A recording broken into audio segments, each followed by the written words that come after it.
Great, thank you, Agnes. Yeah, so as Agnes has hopefully given you a good sense of, we've seen a really big change in the nature of poverty over the past few years, indeed a couple of decades at least, with in-work poverty becoming a much, much more prominent issue. And so the development of poverty in the future is also quite a bit more sensitive to the plight of low-earning workers than it used to be. And so with that in mind, I'm going to pick up where Agnes left off and really focus now specifically on that group, essentially. So basically what I'm going to do is, first of all, start by unpicking in quite a bit more detail what exactly has been happening to low earnings, both at the individual and household levels. Also unpicking how policy has been responding to that, what are the main ways over the past 20 years or so that we've been trying to prop up the incomes of low-earning households.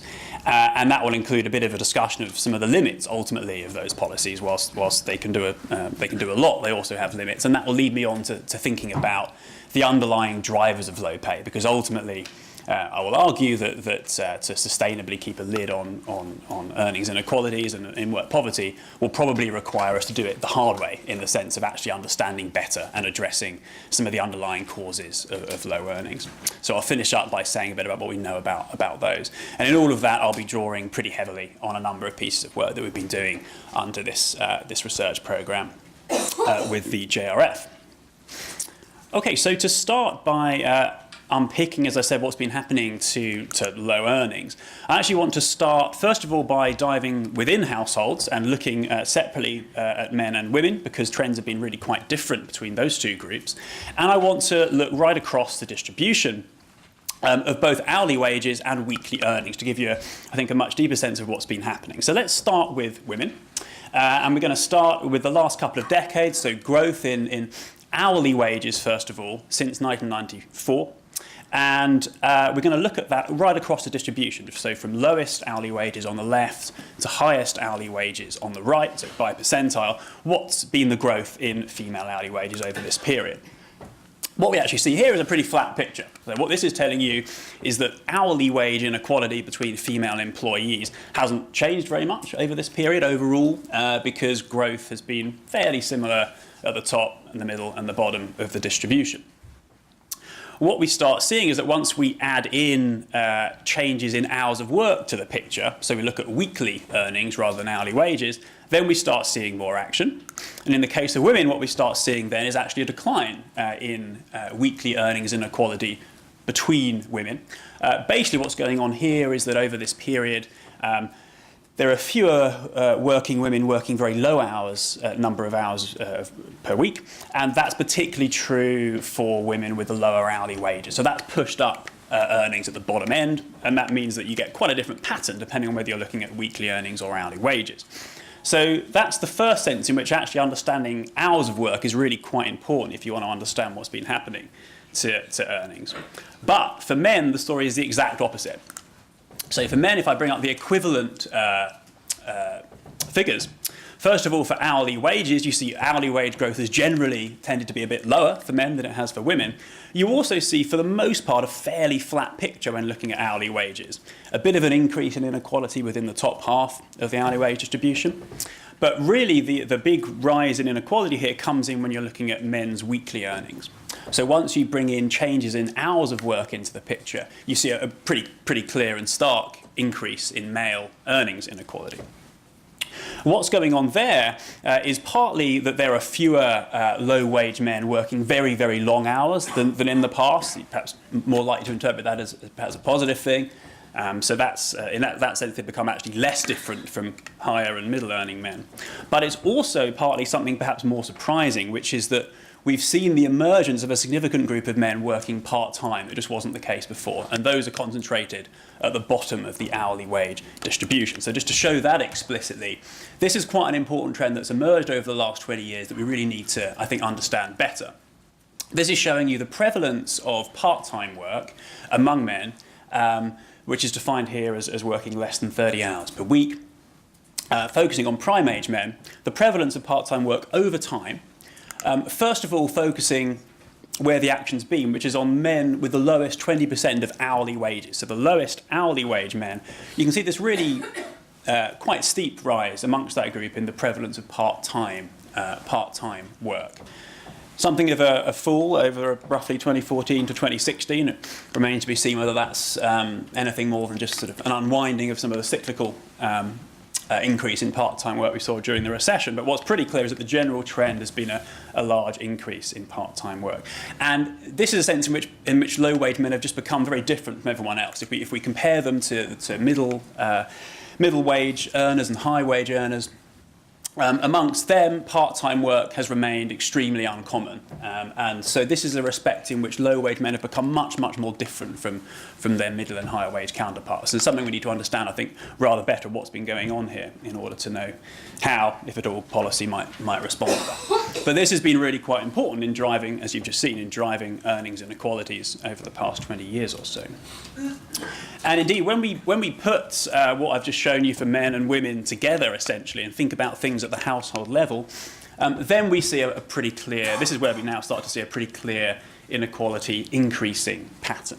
So Agnes has already shown you that in general, earnings have done really terribly in recent history. This is showing you that once we look at household earnings, the low earners have done even worse than the average. And so that's, when thinking about in-work poverty, that's kind of compounded the problem. So this is now ranking people according to the total earnings of their household, and then repeating the same analysis, showing you growth at the bottom, middle, and top of the household earnings distribution. So when we move from looking at men and women individually to looking at households together, there are a few things going on. One point is that some of the reductions in earnings inequality among women are really reducing inequalities within households, but not between households. So some of those women who are working more hours than they used to, that's helping some low-earning women, but not all of them live in low-earning households, because some of them live with men who are already earning. So that's part of what's going on here, but also, frankly, the main reason why household earnings inequality has risen in this way is because male earnings inequality has risen, as you've just seen, and male earnings remain the largest source of household income on average. So that's the main driver of this pattern once we put things together at the household level. So a pretty clear picture, putting all that together, is that household earnings inequality has risen, which compounds the fact that earnings in general have not been growing much. How has policy been responding to this? How have we been trying to prop up the bottom of the earnings distribution? Well, one key way we've been doing it is brought out, I think, very starkly by this graph. So this shows you for exactly the same sample of working households over the same period. Instead of plotting what's happened to their pre-tax earnings across the distribution, we're instead looking across the distribution of post-tax total income. So importantly, including cash transfers from the state, as well as deducting taxes. And here we see a really totally different pattern, a much, much flatter picture.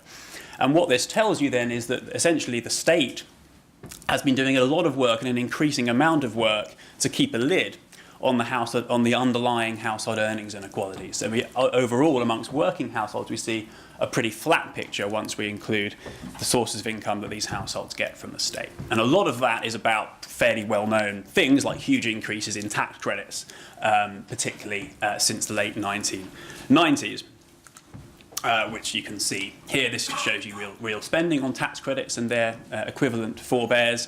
And it shows you that spending here rose from around £7 billion a year back in 1994 to a peak of over £30 billion a year in 2012. And most of, not all, but most of this, by the way, goes to working households. But we can also see that, of course, the policy direction is now looking quite different. We can see that this spending has started to fall quite a bit and is projected to continue doing so. And more generally, as Agnes has already shown you this picture, we know that the set of measures that are affecting working age benefits in particular over the coming years essentially represent quite large cuts in cash transfers, affecting not just working households, of course, but certainly affecting them too. So that the current policy direction is very, very different.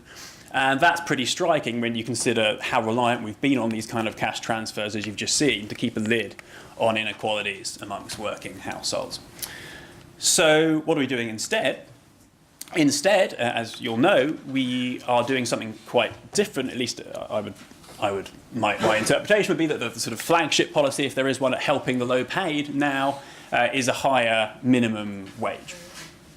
This just shows you how big that policy is in some sense. So this shows you the proportion of employees aged 25 plus who have been paid the minimum wage over time since the national minimum was introduced in 1999. And if you look at the last couple of years on this series, you can see that the proportion covered by the minimum has approximately doubled since 2015 as the minimum has been raised very rapidly. And it's set to increase by about a similar amount, another 4 percentage points or so, up to 12% by 2020 under current policy. So these are really big increases. And they are having clear effects, it would seem. So this is showing you perhaps the most direct way of looking at the effects of an increase in the minimum wage, which was to look at growth in hourly wages across the individual hourly wage distribution over those last 2 years. So if we focus just on those last 2 years, we can see pretty clear effects of that higher so-called national living wage, where in the bottom fifth or so of the wage distribution, growth has been far, far higher, or in fact it's existed, whereas there's been no real growth for the rest of the distribution over that period. So it's having clear effects. It's having clear effects on hourly wages. Note I've been at pains to emphasise that. And that's one important point to make here, is that the distributional impacts of minimum wages and cash transfers are very different, which is one reason why it's not very helpful to think of them as in any sense, substitutes. You might want to do both. There are good reasons to do both, potentially, but they're not the same. And I can show you that with a picture. So a higher minimum wage really does what it says on the tin, which is that it targets the lowest wage people. And they're not necessarily in the lowest earning households. So this shows you for the increases in the national living wage of the plan between now and 2020, simply the mechanical effects of that on people's incomes, ignoring all of the very important potential knock-on effects it might have, which households get that extra money if we rank them by their net household income. And here you don't get a picture very much like the one I just showed you for hourly wages. So you do see, unsurprisingly, that the bottom half of the household income distribution gain clearly more than the top half of the household income distribution. This is amongst working households only, by the way. This is already ignoring a number at the bottom who aren't in work. But what you do also see is that within that bottom half, it's not especially precisely targeted at the lowest earning households. Actually, the fifth decile, as a proportion of income even, gain a pretty similar amount to the bottom decile. So whereas with cash transfers, which for the most part are assessed based upon your family income and therefore can be targeted pretty much as closely as you want to target them on the lowest income families, that's clearly not true of the minimum wage. The minimum wage is a good tool for targeting low-wage individuals, and there are many reasons why you might want to do that, of course. But the point here is just that they're different, so it's not very helpful to think of them as substitutes. And when thinking about a fairly conventional measure of poverty, where we're thinking about a household's resources, which is certainly not a bad starting point for thinking about poverty, then it's not an especially well-targeted way of getting at that. So more generally, apart from the very important point that these have very different distributional impact, and so we're doing something really quite different now by moving from cash transfers to higher minimum wages, thinking about what they actually have in common, I think it's important to point out that what they have in common is that there are ultimately trade-offs involved with both approaches. So to take the minimum wage, there's clearly a reasonable case for a higher minimum in that up to now, it seems to have been pretty successful at raising wages at the bottom end of the hourly wage distribution, and it doesn't seem to have had big negative effects that we might worry about on things like employment or hours of work. And so one can clearly, on that basis, make a reasonable case for pushing it higher if one wants to help low-wage workers. But they do share a feature with cash transfers, which is there's got to be a limit somewhere to how far we can push the minimum before we start encountering trade-offs that are bigger than the ones that we'd be prepared to accept. The fact that employers can absorb a minimum of £7 an hour without shedding jobs doesn't mean they're going to do that at £100 an hour. And the interesting question is simply at what point in between do we start getting to that kind of tipping point. So with cash transfers, we have trade-offs like the cost of the exchequer and incentives. With a minimum wage, at some point we're going to start encountering trade-offs too. That may be a long way off yet, we simply don't know. But the point is it's got to be out there somewhere at that point. So I think that that provides part of the motivation for thinking about what are the underlying drivers of low pay. Whilst policy clearly isn't powerless with these kinds of measures to affect and to improve the lives of low-earning workers, in the long run, if we really want to keep a lid on in-work poverty and earnings inequalities, we've probably got to do it, at least in part, the hard way, by better understanding and addressing the real underlying drivers of low pay. So that's really, on that note, I really want to finish the talk by saying a little bit about what I think we know about that and what are the key things that we need to know more about in terms of the underlying drivers as we go forward and think about how to make policy going forward. So to do that, I first of all want to emphasise the importance of taking a kind of life cycle perspective of what's going on. Because when we do this, one thing we see is that a lot of low wages is really an issue of a lack of progression. I'm going to bring that out here by showing you, starting just with male hourly wages, showing you how they evolve over the life cycle, so between the ages of 20 and 50. And I'm going to split that by education group. And what we see when we do that is that these education groups start with slightly different wages, but they end with much, much more different wages. So a lot of the differences that you see by the time you get to age 40 or 50 are because of differences in the progression of these groups, rather than differences in what they started with. So that's, I think, really quite an important starting point when thinking about what's going on here. And not only, so just to go back to that, so not only is it true then that education is positively associated with wages and that experience is positively associated with wages, but also that they're complementary. So experience is more positively associated with wages if you also have more education. And that's a kind of pattern we tend to see quite a bit.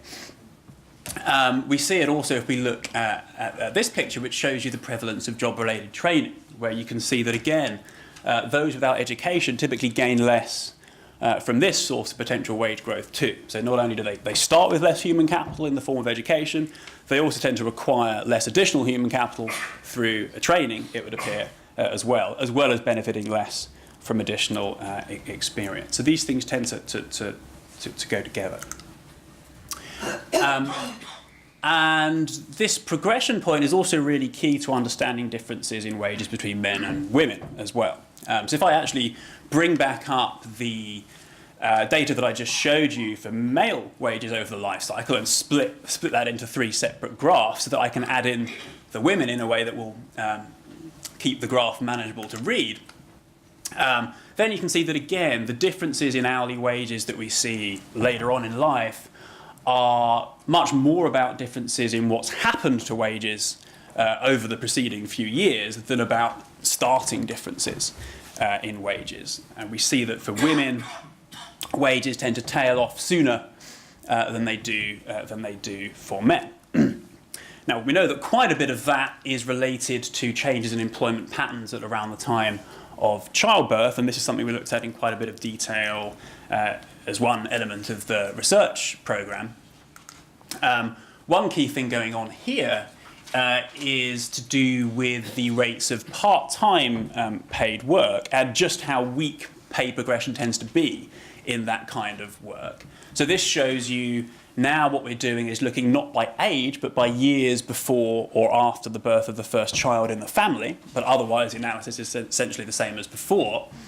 And we're looking at the rates of part-time paid work amongst men and women. And what you see from this very clearly is that amongst women we see a big increase in the rate of part-time work when the first child comes along. For men, there's very, very little sign of any response at all to the arrival of the first child. Now, the reason that matters for wage progression is because part-time work seems to have such a detrimental impact relative to full-time work on wage progression. And this is, again, something that we've taken great pains to try to quantify as part of this research program. And having done that, I can show you this picture, which summarises it, I think, quite nicely. So one way of thinking about what's happening to the gender wage gap is, as I said, how it's evolving by age, or actually perhaps even more interestingly, evolving before and after the first child in the family comes along. And what we see is that at the point when the first child is born, there's already an hourly wage gap between men and women on average of around 8%. By the time the first child has grown up, specifically age 20, that gap has grown a lot to about 30%. And we can do a little bit to try to decompose what's going on in getting us from 8 to 30. And we've done that as part of this program. Basically, an additional 8 percentage points of that is explained by the fact that working mothers were more likely to be part-time during that 20 years when the child was growing up than the fathers were, and that part-time work brings with it such little wage progression. That's really key, clearly, to this story. Okay, and you can explain about another 3 percentage points from the fact that mothers are also more likely to have taken some time out of paid work altogether, and so they've missed out on wage growth that way too.